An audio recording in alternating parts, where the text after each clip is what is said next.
Coatlique, or at least this image of Coatlique, was discovered in 1790 in Mexico City. Now, the problem is we have no context for the sculpture. We don't know if it comes from a temple, a marketplace, any number of different places. So we lost that significance, that element that could give us a clue or a better clue of what the piece is truly about. The problem we run into, especially with the Aztec and their fall to the Spanish, is that the Spanish destroyed as much of the pagan iconography as they could. Anything they found that belonged to the Aztec religion was generally destroyed or buried. In this case, it's so massive you could imagine why they would simply bury it. And oftentimes it was thrown in as rubble to fill the canals around the city. Remember that the Aztec capital looks more like Venice when the Spanish find it than it does Mexico City. So they're filling in those canals with everything they can find. This eliminates the context for many of these pieces. So we are looking at Coatlique, also known as serpent skirt. And from the beheaded goddess, we see two serpents arise. Now, snakes in Mesoamerica generally refer to blood.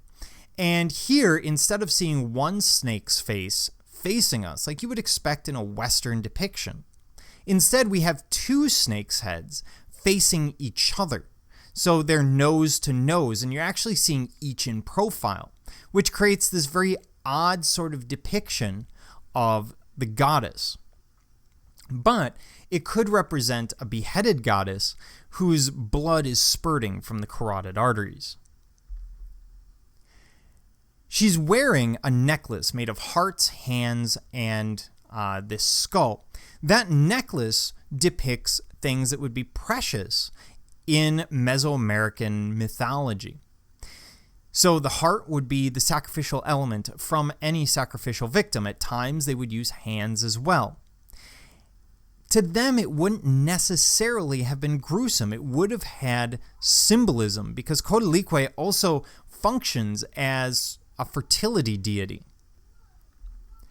From between her legs, we see a depiction of a large serpent, which could actually represent menses, the male organ, or actually both, because the serpent is sculpted on both sides as masculine and feminine. We see masculine and feminine traits.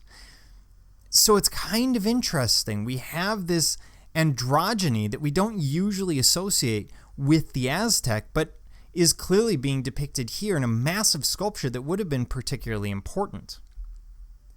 In the place of hands and feet, we have claws. This gives us a sense of the combination of savagery and tenderness. After all, she has the breast that we would expect of a mother who tenderly cares for her young, and yet claws and serpents are not usually the sorts of things that go with that sense of tenderness. To the Mesoamericans, she depicts a sense of destruction as well as new life.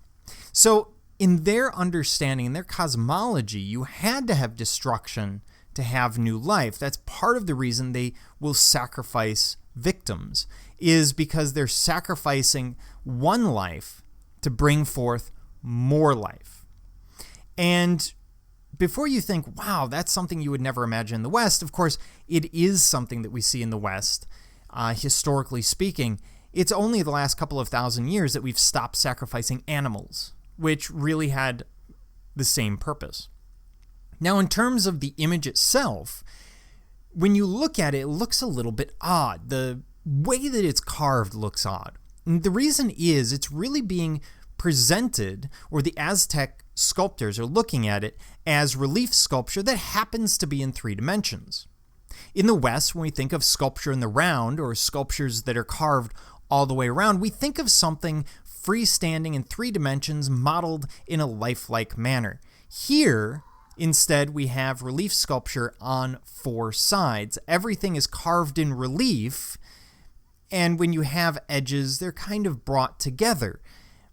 really, when we look at, for example, the skull in the center, the hands, the hearts, they look like relief sculpture that just happens to be placed there. If you look at the edges of them, they're actually smooth surfaces. There's no attempt to model all angles of the hands, the hearts, the serpents, the body.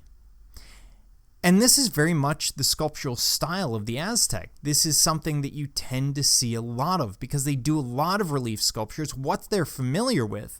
And when they go into three-dimensional, those relief ideas follow them into the third dimension as they create these sculptures in the round.